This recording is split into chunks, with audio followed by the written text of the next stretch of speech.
Paz do Senhor Jesus, meus irmãos, iniciaremos mais uma exposição do texto em qual estamos estudando.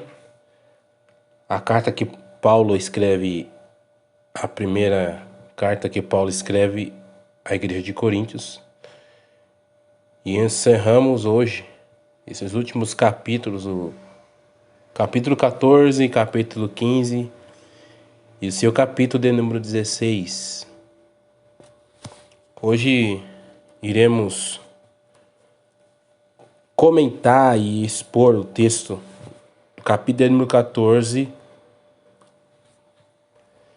verso 1 ao 40, de 1 aos Coríntios, que Paulo continua o segmento do texto falando sobre os dons espirituais. Aqui ele vai falar sobre a variedade de línguas, os dons de variedade de línguas, os dons de profecia na igreja. Nesse capítulo, o apóstolo Paulo, ele vai concluir sobre os dons espirituais, que são contínuo, contemporâneo, e também é necessário ter para edificar a igreja do Senhor. Hoje em dia na igreja nós vemos essas manifestações dos dons espirituais através da ação do Espírito Santo, pois mediante a isso, nós temos que sempre prestar a Deus um culto com raciocínio racional. Com respeito aos dons espirituais, nós precisamos entender que temos que usar ele com cautela para não ter o perigo de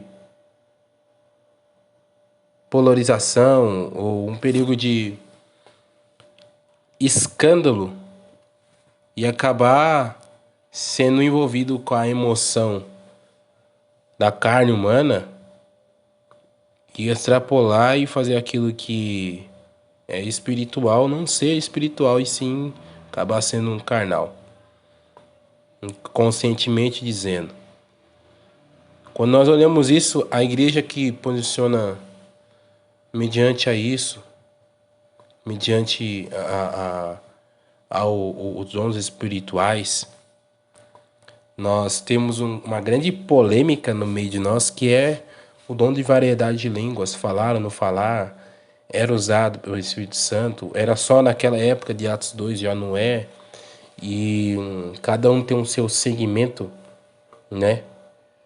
Uns têm o segmento pentecostais, outros têm o segmento neopentecostais, outros já têm o segmento que não são pentecostal, tradicional e assim sucessivamente. Mas os dons, ele é precioso. Os dons, ele é necessário ter na igreja. Independente do dogma, independente da doutrina, ele é necessário ter os dons. E eu quero destacar o ponto aqui muito importante acerca dos dons da variedade de língua. Em primeiro lugar, Paulo aqui ele vai mostrar a necessidade de nós seguirmos o fruto do Espírito, que é em primeiro lugar o amor. Esse é um dos dons primordial, que ele fala até mesmo no capítulo 14, verso 1, seguir o amor e procurar com zelo os dons espirituais, com mais principalmente que profetizeis. A primeira coisa que Paulo fala sobre o dom de variedade de línguas, irmãos, é aquele que fala em outras línguas e fala a Deus e não aos homens, né? E isso, ele não é um dom público, mas é íntimo, particular, pessoal.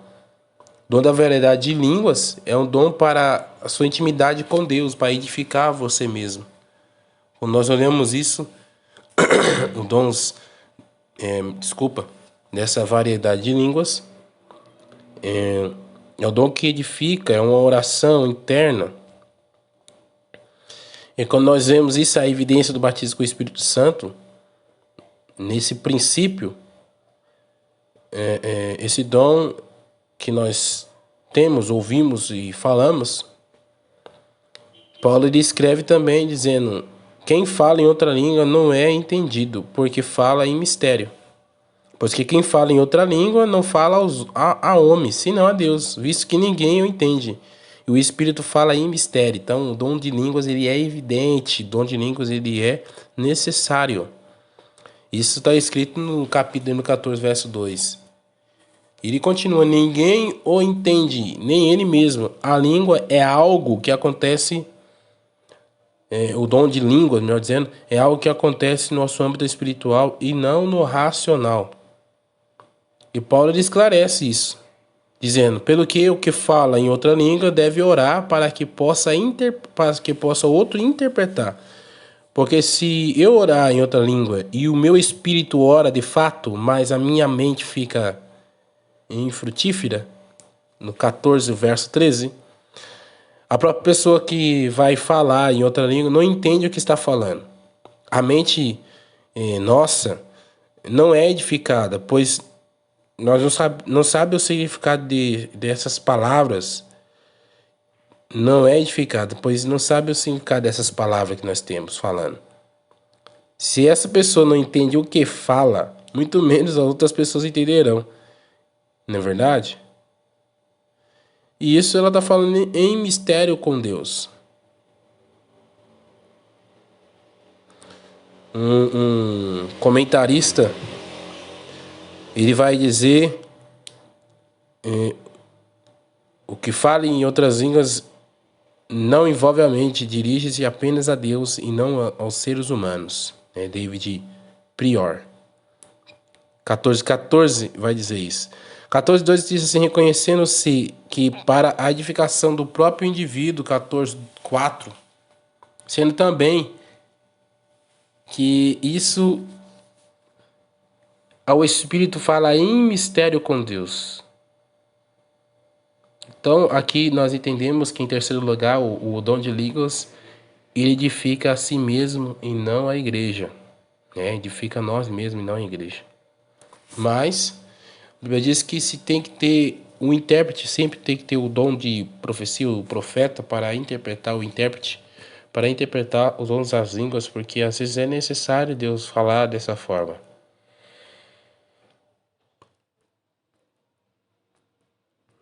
Já mediante a isso, Paulo ele continua, para nós ressaltarmos aqui, mediante a isso,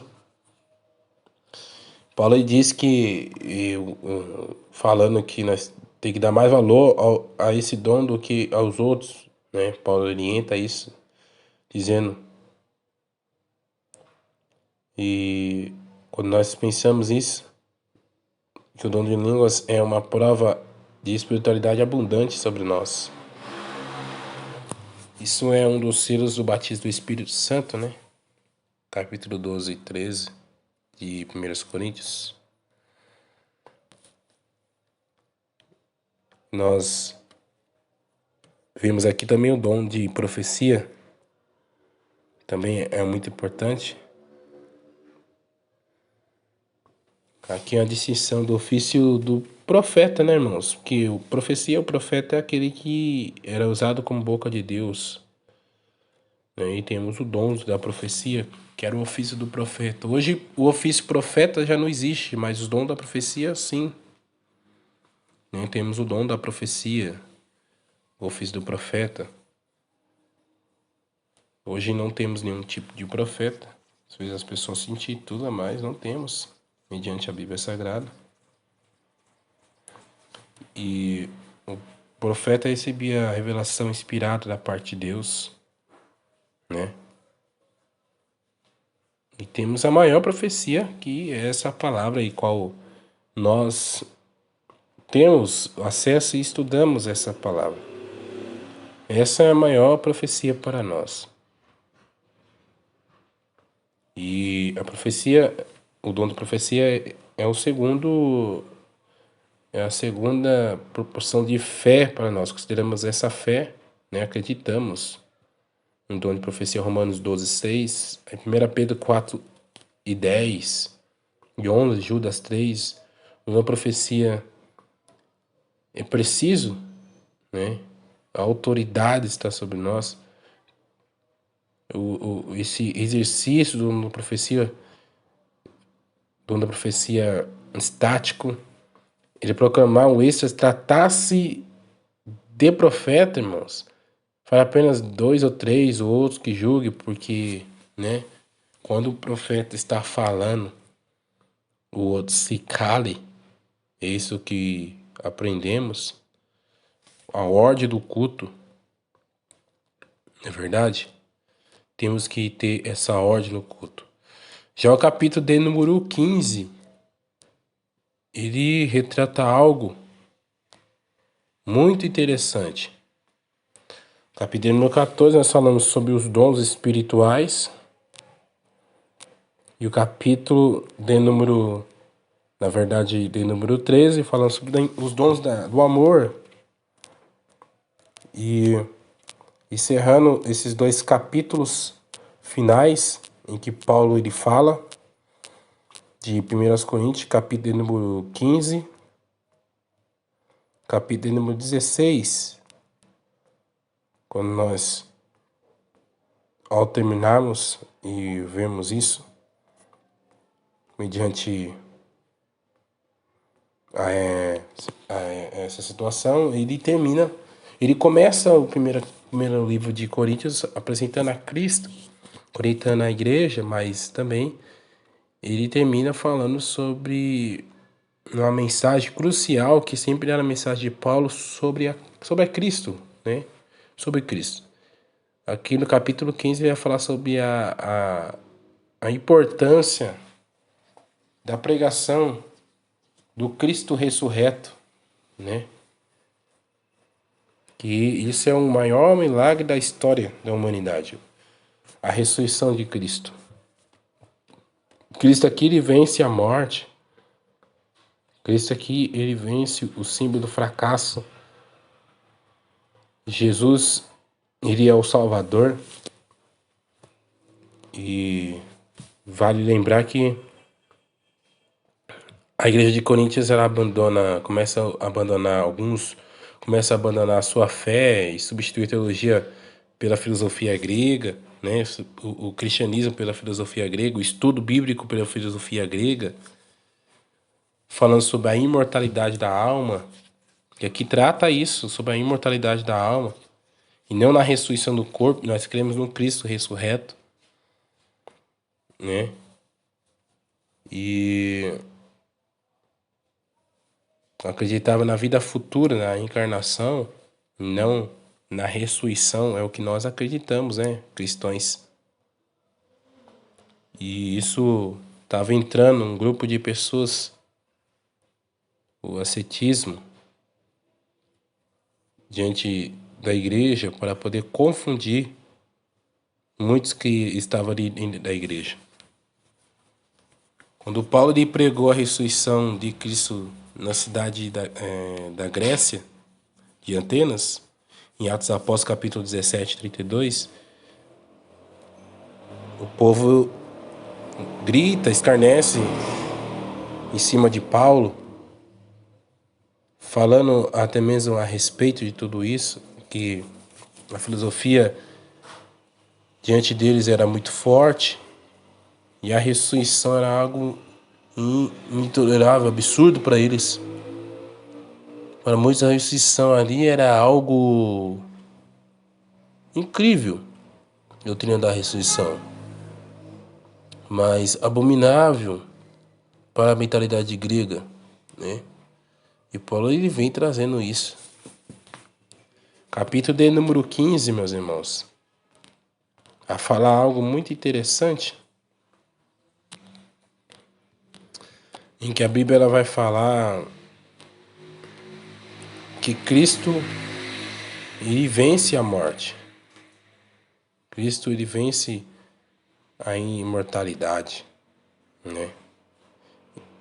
Cristo é imortal, Cristo ele é vivo, ele venceu a morte. Como homem ele vence a morte. e vamos receber a imortalidade através de Cristo, não é isso? E para nós encerrarmos, ele sempre perguntava como os mortos ressuscitavam dessa forma.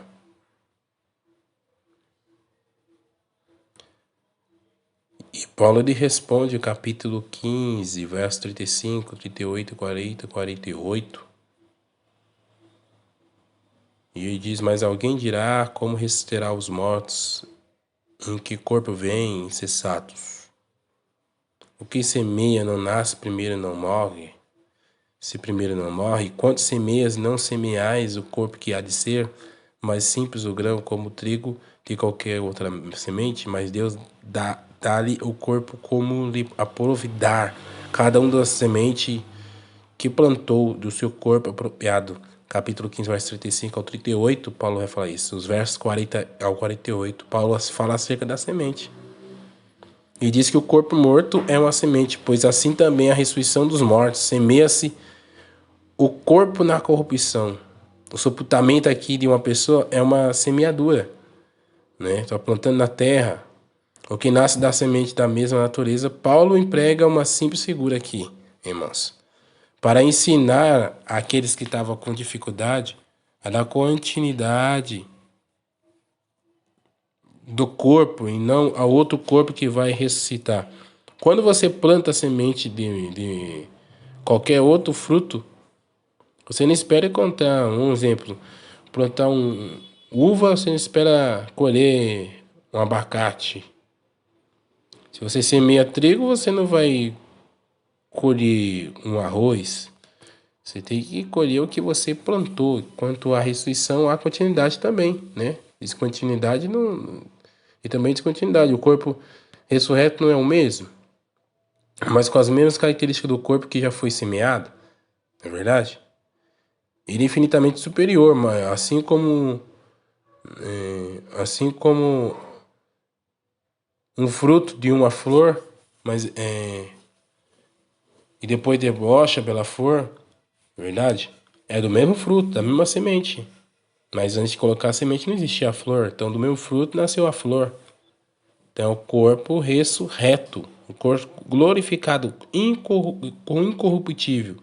Um corpo corruptível, semeia o corpo corruptível, ressuscita o corpo incorruptível. Corpo corruptível pelo pecado, o corpo incorruptível, a qual o pecado não tem poder de penetrar. Um corpo glorificado, é isso que Paulo estava trazendo. A mesma ressurreição que ele apresenta de Cristo, que Cristo ressuscitou dentre os mortos e com o corpo glorificado.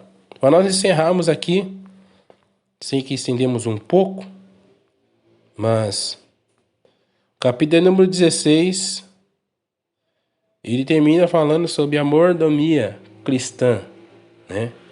Paulo apresenta aqui, capítulo número 16, ao terminar esse argumento, a preocupação com os pobres, a mordomia do dinheiro. Chama a atenção que Paulo ele vai falar sobre a igreja de Jerusalém, a região da Judéia, que tinha sofrido uma grande fome, Atos capítulo 11, 27 e 28, e muitas pessoas passando necessidade. E mediante a isso, não sabemos o certo, mas o problema maior econômico aqui, o povo estava passando, mediante essa situação, e a igreja ela passa e padece a essa situação. Então, basicamente, a igreja ela teve que ter a oportunidade, mordomia no tempo, e a necessidade, sabe, do uso do tempo, né? Aí Paulo ele recomenda dizendo, portanto, vede prudentemente como andais, não como necios, e sim como sábios, remindo o tempo, porque os dias são maus. E para nós terminarmos, Paulo ele termina E eu quero terminar também dizendo, após ele exortar essa igreja, Paulo termina: o meu amor seja com vós todos, em Cristo Jesus. Verso de número 24, ele termina de falar isso. Eu quero desejar para você uma ótima leitura, que Deus abençoe sua vida, um bom final de semana e uma ótima semana abençoada por Deus. Deus Cristo os abençoe a vida dos meus irmãos.